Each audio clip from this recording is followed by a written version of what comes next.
Os aviso, este es un vídeo técnico de mucho nivel. Os contaré algo que la mayoría de expertos y periodistas del motor ignoran, pero que tú sí vas a saber. Y tranquilos, como es normal de la casa, con palabras que vais a entender todos, porque hablamos mucho del número de cilindros, de la configuración y olvidamos el orden de encendido, algo que puede influir tanto más en el comportamiento del motor y, por supuesto, en su sonido.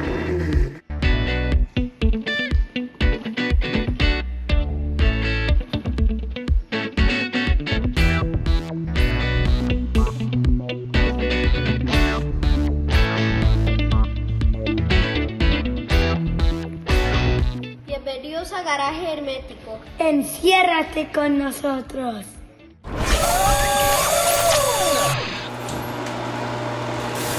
Antes de comenzar, os advierto que en la despedida os voy a hablar de un coche que he probado recientemente. Y ahora volvemos al orden de encendido.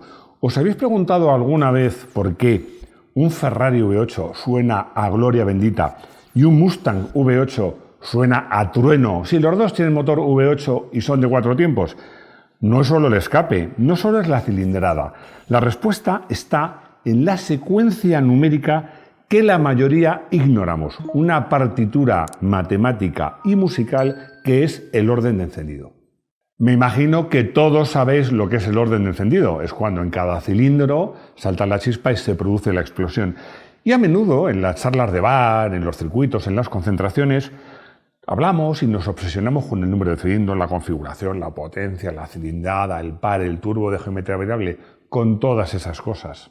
Y es que hay un desconocido en el motor, un concepto fundamental que solemos olvidar y que sin embargo define absolutamente el tacto, el sonido, la vibración y la personalidad de nuestro motor. Me refiero, por supuesto, al orden de encendido. Pensad en esto un segundo. Un motor de combustión interna no es más que una serie de explosiones muy violentas. Imagina que todas esas explosiones ocurrieran a la vez. El motor giraría a saltos, como una bestia, y probablemente se destruiría casi al instante. Y si ocurren en un orden inadecuado, el motor vibraría tanto que aflojaría hasta el último tornillo. El orden de encendido es literalmente el director de orquesta que dice: ahora tú, cilindro 1, ahora tú, cilindro 3. Y de esa decisión y de ese diseño depende todo. Os voy a contar cosas e historias que rozan la magia y rozan la ingeniería de competición. La física detrás de la magia. Antes de entrar en el detalle, necesito que recordéis y que visualicéis cómo funciona un motor de 4 tiempos. Los 4 tiempos son admisión, compresión, explosión y escape. Es decir, el cigüeñal tiene que dar 2 vueltas completas, 720 grados, para que todos los cilindros completen su ciclo y aporten fuerza al menos una vez. El reto de los ingenieros es repartir las explosiones en esos 720 grados de la forma más equitativa posible para que el motor gire redondo. La distancia ideal entre explosiones se calcula con una división simple: 720 dividido entre el número de cilindros. Y así tendríamos 4 cilindros, explosión cada 180 grados de giro. 6 cilindros, explosión cada 120. 8 cilindros, explosión cada 90 grados. 12 cilindros, explosión cada 60 grados. Parece matemáticas de primaria, ¿verdad? Parece muy sencillo, pero a partir de ahora es cuando el asunto se complica, porque la teoría es una cosa y la práctica y la realidad otra. 4 cilindros, la dictadura del 1-3-4-2. Comenzamos por el motor que la mayoría de los mortales tenemos o hemos tenido en el garaje, el motor de 4 cilindros en línea. El motor más universal que ha habido nunca. Seguro que si vas al garaje y coges el manual del taller, ya te adelanto que en el 99% de los casos, y yo creo que en el 100%, te va a poner que el orden de encendido es 1-3-4-2. Y os preguntaréis, ¿por qué este número y no otro? Vamos a hacerlo sencillo. Vamos a decir, bueno, pues que exploten 1, 2, 3, 4, ¿no? Que es lo más fácil.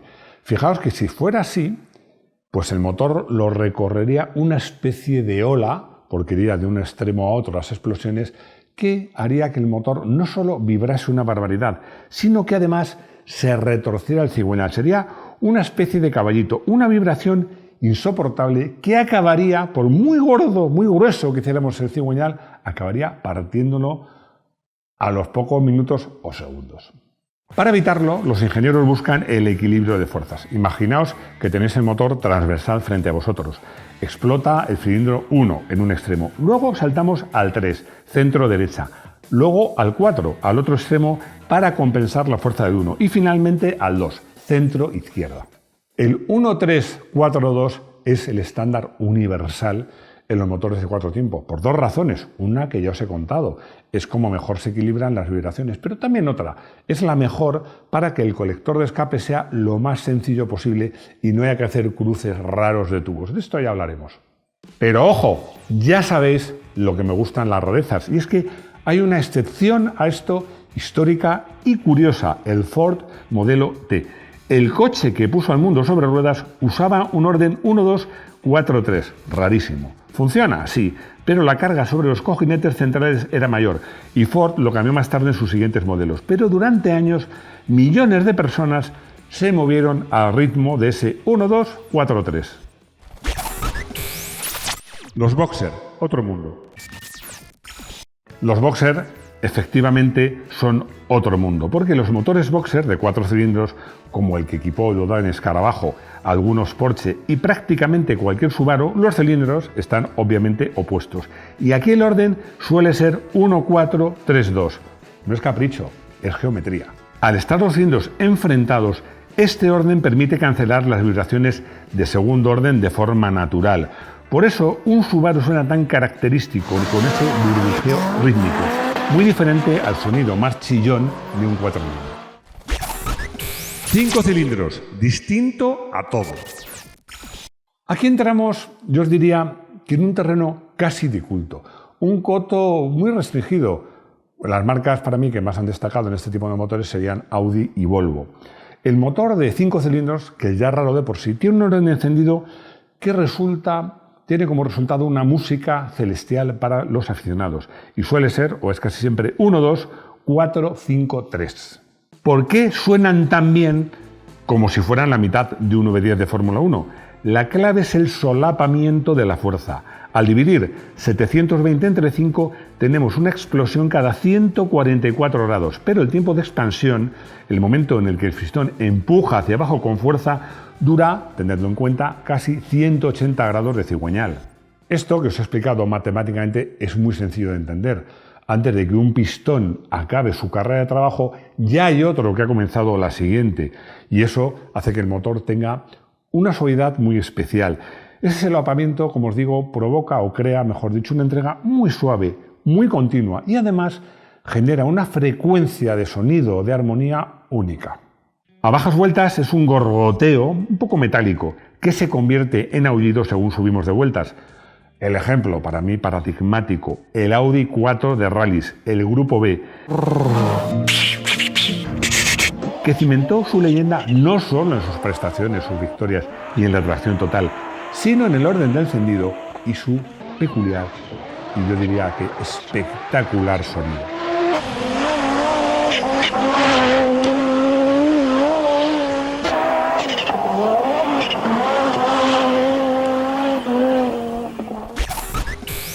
V6, un motor cojo. Yo os diría que llegamos probablemente al momento más conflictivo, pero también al más divertido, porque fijaos que el motor V6 ha sido una configuración muy extendida, pero han sido históricamente unos motores, yo creo que incomprendidos y muchas veces mal diseñados. A lo mejor es exagerar, pero no del todo bien diseñados. Algunos preguntaréis, ¿y los 6 cilindros en línea? Los 6 cilindros en línea, como muchos BMWs, ofrecen un equilibrio natural perfecto. Pero un V6 realmente es un lío geométrico. Para que un V6 vaya fino y las explosiones ocurran cada 120 grados exactos, los cilindros deben formar una V6 a 60 grados. Lo digo mucho, los 6 en V a 60 grados. Pero muchas marcas, por ahorrar costes, sobre todo en los años 60, 70 e incluso 80, utilizaban motores V8 que tienen que ser a 90 grados y le cortaban 2 cilindros. De esta forma, voilà, habéis visto que domino varios idiomas, así tenían un V6. Fue el caso, muy sonado, del motor PRV, el famoso motor Peugeot, Renault, Volvo. Es una historia que ya hemos contado, pero que os recuerdo brevemente. En los años 70, estas marcas se unieron para desarrollar un motor nuevo, un V8, pero llegó la crisis del petróleo de 1973, se asustaron por el consumo y decidieron hacer un V6, cortando 2 cilindros a última hora. El resultado fue el motor PRV6. El problema, yo lo imagináis, mantuvieron el ángulo de 90 grados del V8 original, pero con 6 cilindros. Esto provocó que el orden de encendido quedara cojo. Las explosiones no ocurrían rítmicamente cada 120 grados, ocurrían a intervalos irregulares.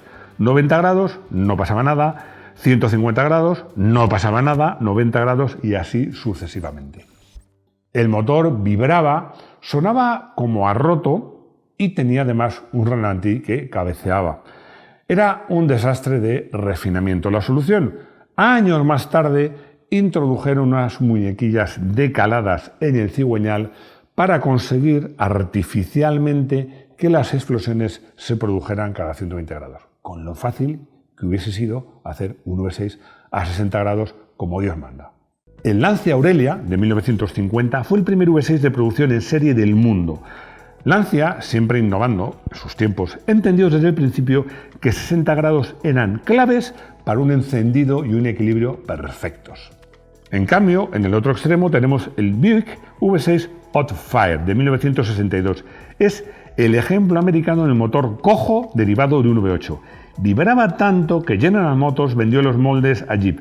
Luego, con otra crisis del petróleo, General Motors recompró los moldes a Jeep para volver a fabricarlo. Una telenovela mecánica que a lo mejor da lugar a un vídeo. V8, la batalla de los cigüeñales. ¿Por qué el motor de un Chevrolet Corvette, como otros muchos coches norteamericanos, suenan como gordos, como graves, profundos, mientras que un Ferrari 458 Italia, por poner un ejemplo, suena agudo, plano y chillón? Ambos son motores V8 y ambos son de 4 tiempos. La diferencia radical radica en el orden de encendido. Hay 2 tipos de cigüeñal. Uno sería el cigüeñal en cruz o cross plane, que es el diseño clásico de los V8 americanos, pero no solo, es el caso de muchos Mercedes y BMW. Las muñequillas del cigüeñal están dispuestas en cruz, es decir, cada 90 grados. El orden de encendido es 1, 8, 7, 2, 6, 5, 4, 3. Y debido a esta geometría, hay momentos en la secuencia en la que 2 cilindros del mismo lado del motor explotan consecutivamente. Esto es crucial para entenderlo, porque cuando 2 cilindros adyacentes explotan seguidos, crean una interferencia de alta presión en el colector de escape de ese lado. Los gases de uno chocan con los del otro. Esa ineficacia, ese conflicto de gases, es lo que crea ese famoso sonido, ese borboteo grave, y yo diría que sincopado. Es el sonido de la turbulencia. Su ventaja es que el equilibrio primario es perfecto y que los motores son muy suaves. ¿Cuáles son los inconvenientes?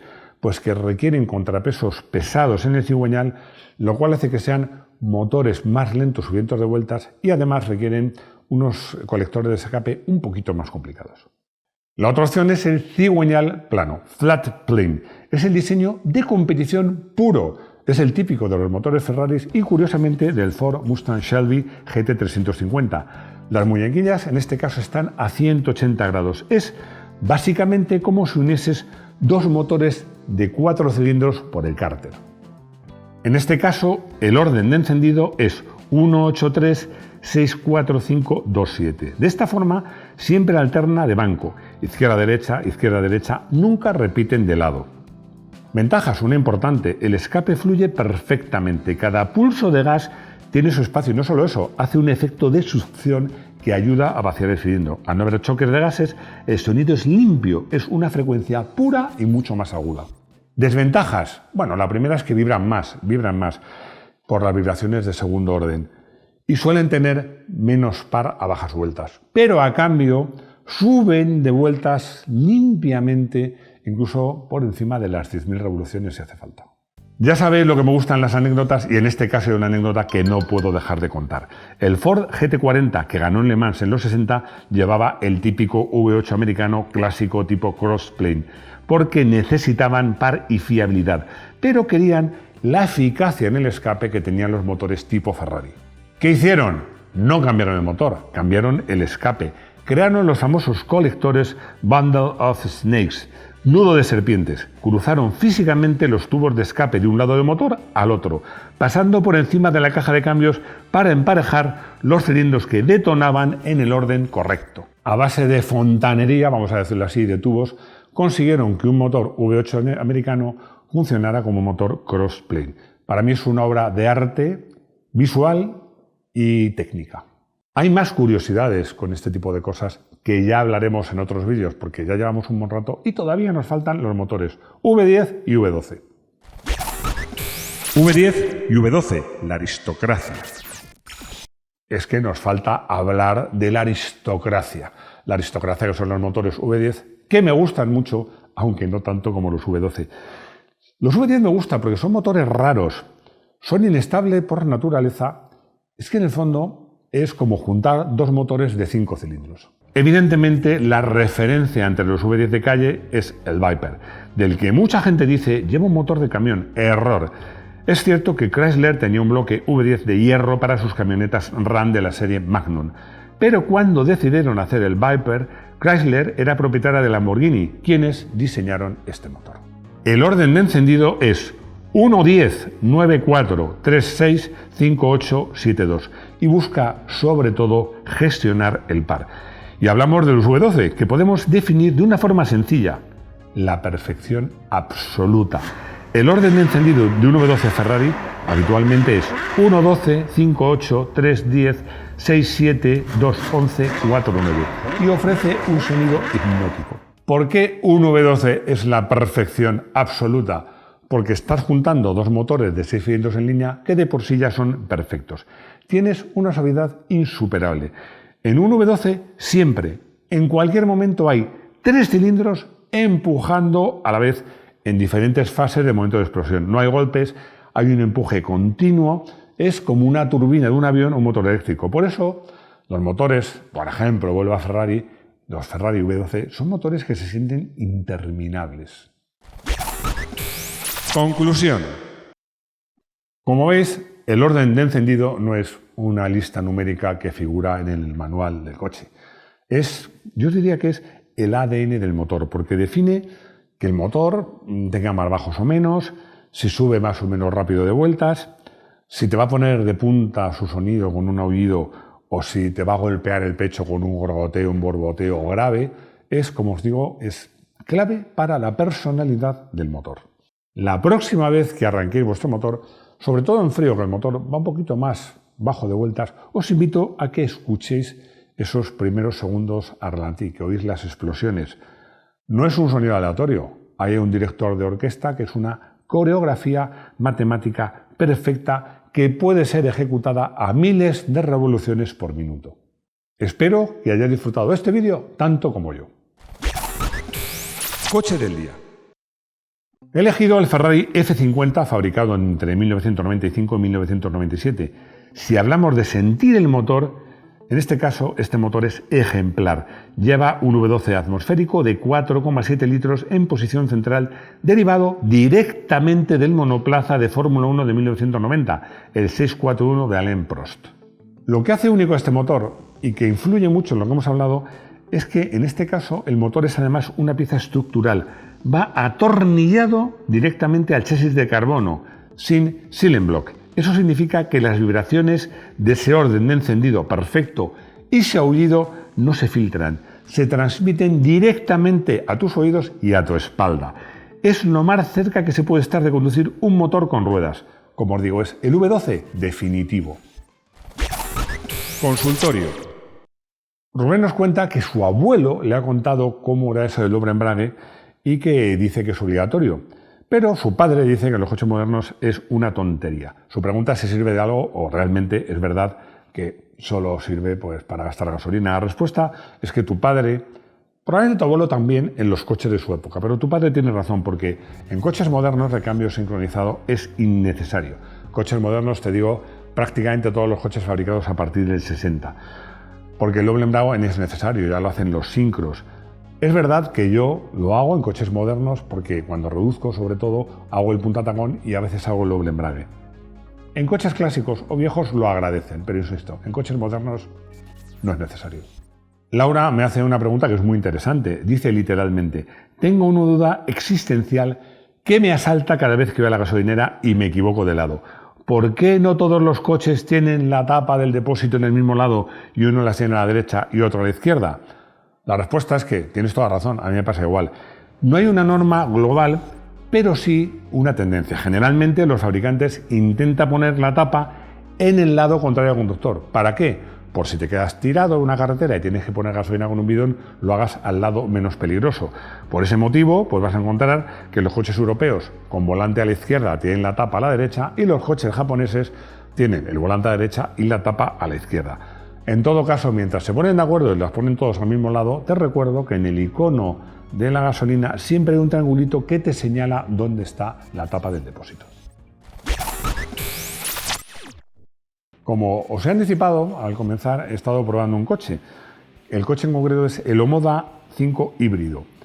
He titulado la prueba Sin complejos. Y es que no me refiero solo al coche, ni a la marca, me refiero al comprador. Si alguien tiene duda de que los chinos han llegado aquí para quedarse, que lea esta prueba que, como siempre, la puedes encontrar en nuestra página web. Y por lo demás, pues ya está, hemos llegado al final de este vídeo. Espero que os haya gustado, espero vuestros comentarios, vuestros likes, vuestros dislikes, que compartáis el vídeo, que os suscribáis si no estáis suscrito, que os hagáis miembros y amigos de este canal si nos queréis ayudar. Y por lo demás, lo más importante, espero veros de nuevo aquí, en nuestro garaje hermético. Hasta pronto.